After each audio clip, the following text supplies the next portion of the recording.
Assalamualaikum warahmatullahi wabarakatuh. Perkenalkan, nama saya Dwi Hasmita Putri M. Natsir dengan NIM L0212111057. Baiklah, di sini saya akan menjelaskan materi tentang genetika populasi. Baik, yang pertama, apa itu genetika populasi? Genetika merupakan cabang ilmu biologi yang mempelajari pewarisan sifat atau ilmu tentang gen dan segala aspek di dalamnya. Sedangkan populasi merupakan sekumpulan individu sejenis yang memiliki kemampuan reproduksi di antara sesamanya yang mendiami suatu ekosistem pada selang waktu tertentu. Nah, genetika populasi ini merupakan cabang ilmu genetika yang membahas transmisi bahan genetik pada ranah populasi. Selanjutnya, perbedaan sel hewan dan sel tumbuhan. Perbedaan yang pertama itu bentuk sel. Sel hewan bentuknya tidak tetap atau berubah, sementara sel tumbuhan itu bentuk selnya tetap. Nah, kenapa bentuk sel hewan itu tidak tetap? Karena bagian terluar dari sel hewan itu sangat tipis, namanya adalah membran sel. Jadi, ketika air banyak masuk ke dalam sel tersebut, selnya bisa mengembang. Sedangkan ketika kekurangan bisa mengempis atau bisa juga pecah. Sementara sel tumbuhan itu penyusun luarnya tebal dan keras, jadi tidak akan pecah dan tidak akan berubah. Perbedaan yang kedua yaitu dinding sel. Sel hewan tidak memiliki dinding sel, sedangkan sel tumbuhan memiliki dinding sel. Kemudian perbedaan yang ketiga yaitu vakuola. Sel hewan memiliki vakuola yang berukuran kecil, sedangkan sel tumbuhan memiliki vakuola yang berukuran besar. Selanjutnya plastida atau kloroplas. Perbedaan ini sangat mencolok. Sel hewan tidak memiliki yang namanya kloroplas, sehingga disebut sebagai organisme heterotrof. Sedangkan sel tumbuhan memiliki kloroplas atau memiliki klorofil karena dia merupakan organisme autotrof. Selanjutnya lisosom. Sel hewan memiliki lisosom, sedangkan sel tumbuhan tidak memiliki lisosom. Lisosom ini berperan sebagai alat pencernaan secara intraseluler. Namun, sel tumbuhan itu sebagai penggantinya dia menggunakan vakuola. Perbedaan selanjutnya itu sentrosom. Pada sel hewan memiliki sentrosom, sedangkan sel tumbuhan tidak memiliki sentrosom. Sentrosom ini biasanya digunakan untuk proses pembelahan sel dengan membentuk yang namanya benang-benang spindle. Selanjutnya yaitu flagela. Nah, hewan dengan tumbuhan sangat kontras bedanya dari segi alat gerak, dan hewan itu terkenal sebagai hewan yang kelompok alat gerak aktif, sedangkan sel tumbuhan pasif. Jadi, sel hewan memiliki flagela, sedangkan sel tumbuhan tidak memiliki flagela. Perbedaan selanjutnya yaitu glioksisom. Secara umum, sel hewan tidak memiliki glioksisom, sedangkan sel tumbuhan memiliki sel glioksisom. Glioksisom ini merupakan bagian dari badan mikro, temannya peroksisom, dan umumnya terdapat pada sel tumbuhan. Salah satu fungsinya adalah berperan dalam proses metabolisme lemak, mengubah lemak menjadi gula. Kemudian yang selanjutnya perbedaan pada tingkat totipotensi. Totipotensi adalah kemampuan sel untuk dapat memperbanyak diri, dan secara umum totipotensi pada sel hewan lebih rendah daripada sel tumbuhan karena sel tumbuhan itu selnya masih muda, masih aktif membelah, jadi dia lebih cepat untuk memperbanyak diri. Kemudian yang terakhir, elastisitas jaringan. Pada sel hewan, elastisitas jaringannya tinggi karena tidak adanya dinding sel. Sedangkan pada sel tumbuhan, elastisitas jaringannya rendah karena adanya dinding sel. Selanjutnya yaitu materi genetik. Yang pertama, gen. Gen merupakan pembawa sifat yang terbentuk dari barisan basa DNA atau unit bahan yang membawa sifat keturunan. Bentuk fisik gen berupa molekul deoksiribonukleat.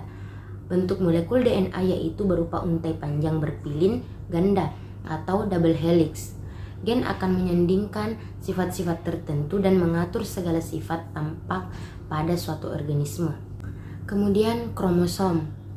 Kromosom merupakan untaian DNA yang membungkus protein histon.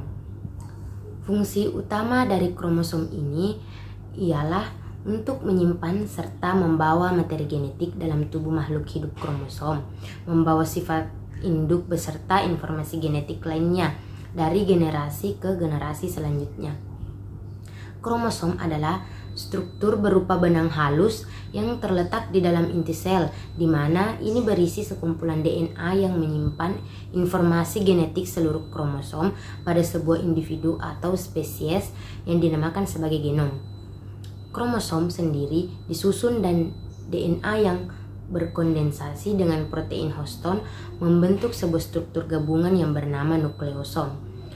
Nah, nukleus ini kemudian saling menyambung membentuk seperti untaian benang-benang yang melilit, di mana kita namakan sebagai benang kromatin. Kromosom sendiri disusun oleh asam nukleat yang terdiri dari DNA dan RNA serta protein.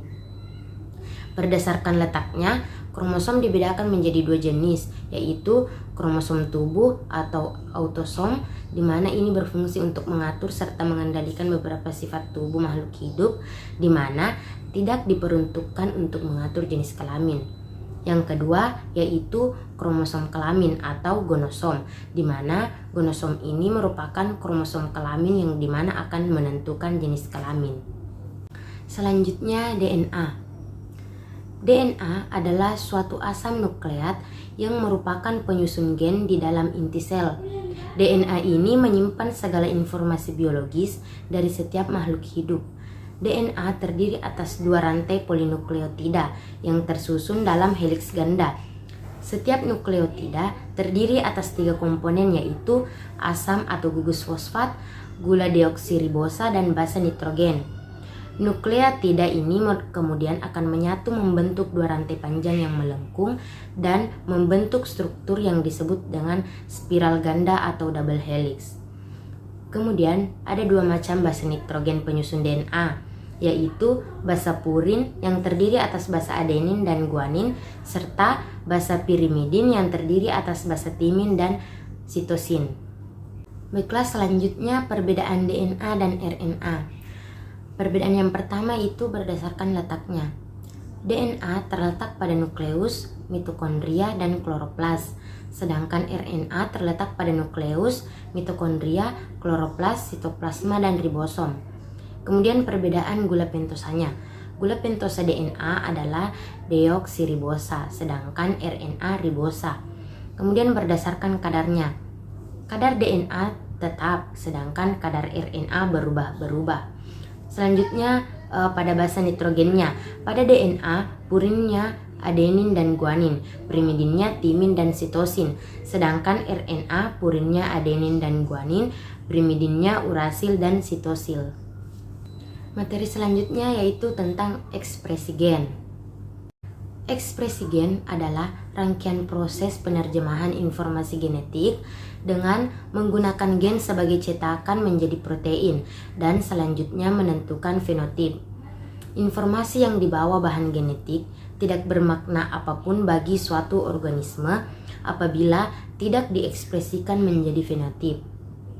Nah, yang dimaksud fenotip itu adalah ciri khas pada suatu individu yang bisa dengan mudah diamati secara fisik, seperti warna mata, tinggi badan, dan warna kulit.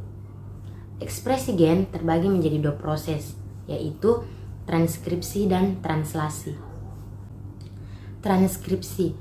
Transkripsi adalah proses pencetakan RNA oleh DNA. RNA yang terbentuk dibedakan menjadi tiga, yaitu tRNA, mRNA, dan rRNA. Adapun urutan proses transkripsi adalah inisiasi, elongasi, dan terminasi. Inisiasi. Pada tahap inisiasi, ikatan heliks DNA akan dibuka oleh enzim RNA polimerase. Kemudian terbentuklah salinan informasi genetik dari DNA. Tempat untuk menempelnya RNA polimerase pada DNA disebut sebagai promoter. Selanjutnya tahap elongasi. Pada tahap elongasi, dua rantai DNA yang terdiri dari rantai cetakan dan komplemen mulai terpisah. Promoter selanjutnya akan menempel di bagian rantai cetakan.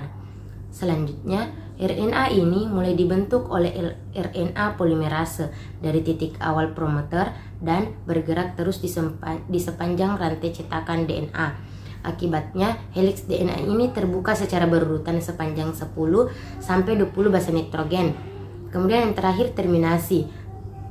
Setelah RNA polimerase mentranskripsi DNA terminator, proses transkripsi akan berhenti. Nah, proses ini disebut sebagai terminasi. Kemudian, RNA akan lepas dari RNA polimerase.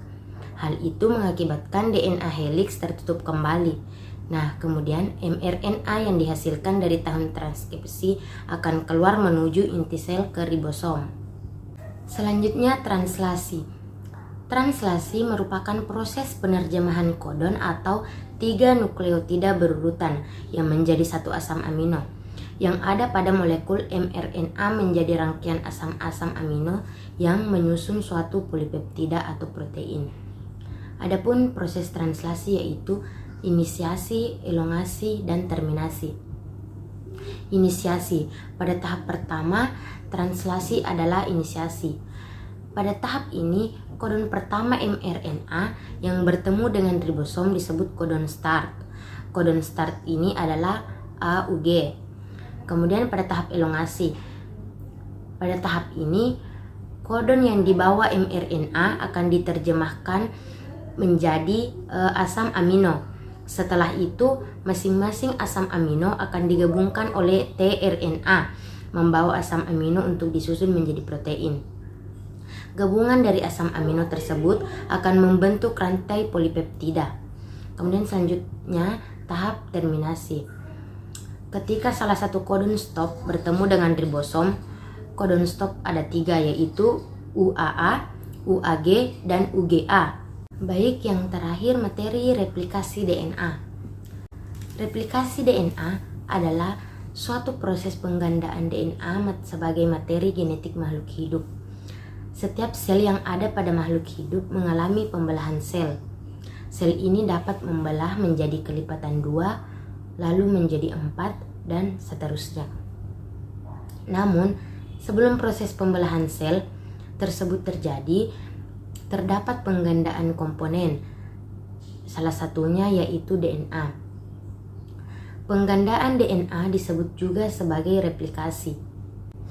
Proses replikasi DNA merupakan tahapan pertama pada sintesis protein.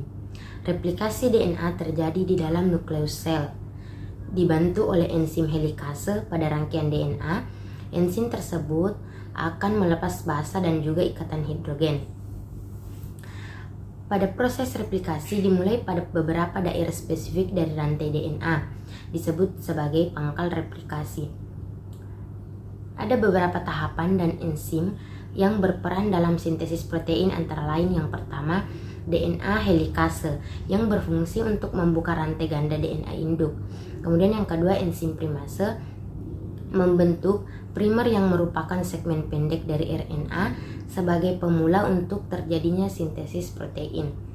Kemudian yang ketiga itu, dari ujung 3 akson RNA primer, DNA polimerase menambahkan pasangan basa nitrogen dari nukleotida pada rantai tunggal DNA induk dan terbentuk rantai DNA yang bersambungan secara kontinu atau tanpa terpisah-pisah. Hal ini disebut sebagai leading strand.